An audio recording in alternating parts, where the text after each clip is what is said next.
শিল্প নিয়ে ফের বার্তা মুখ্যমন্ত্রীর। টাটাকে রাজ্যে আনবই আত্মবিশ্বাসী শুভেন্দু অধিকারী।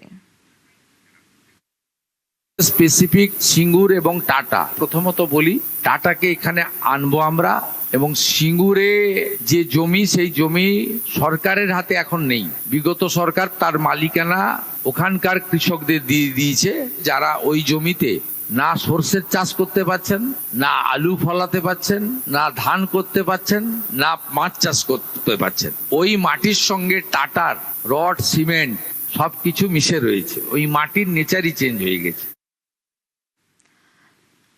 রাজ্যে টাটা ফিরবে, ফের দাবি করলেন শিল্পমন্ত্রী তাপস রায়।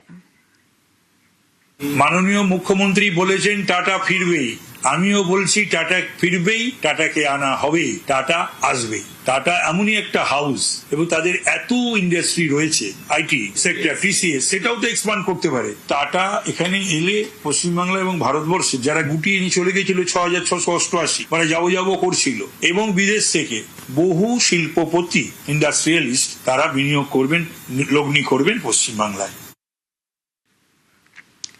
রাজ্যের পাশে বণিক সভা। MCCI merchant chamber of commerce and industry বিবৃতি দিয়ে জানিয়েছে, রাজ্যে টাটা গোষ্ঠীকে ফিরিয়ে আনার বিষয়ে মুখ্যমন্ত্রী শুভেন্দু অধিকারীর প্রতিশ্রুতিকে আমরা স্বাগত জানাই। রাজ্যে শিল্প উন্নয়নের জন্য টাটাদের মতো বড় শিল্প গোষ্ঠীকে আনা সত্যিই জরুরি। বড় শিল্প স্থাপনের জন্য রাজ্যের জমি নীতির পুনর্বিবেচনার ভাবনাকেও স্বাগত জানাচ্ছি। শিল্পের জন্য আমি বরাদ্দের উদ্দেশ্যে স্বচ্ছ নীতি থাকা জরুরি, যেখানে জমির মালিক ও স্থানীয় মানুষদের স্বার্থ সুরক্ষিত থাকে। রাজ্যে শিল্প স্থাপন ও কর্মসংস্থানের উদ্দেশ্যে রাজ্যের সব রকম প্রচেষ্টার পাশে থাকবে বণিক সভা এমসিসিআই।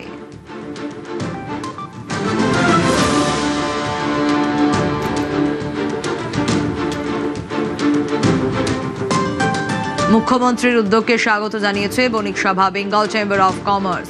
শিল্প বিনিয়োগে রাজ্য সরকারের প্রচেষ্টায় বণিক সভা হিসেবে আমরা খুশি। কার্যকরী বিনিয়োগ এবং কর্মসংস্থানের উদ্দেশ্যে রাজ্য সরকারের উদ্যোগেরও সব রকম ভাবে পাশে আছি আমরা।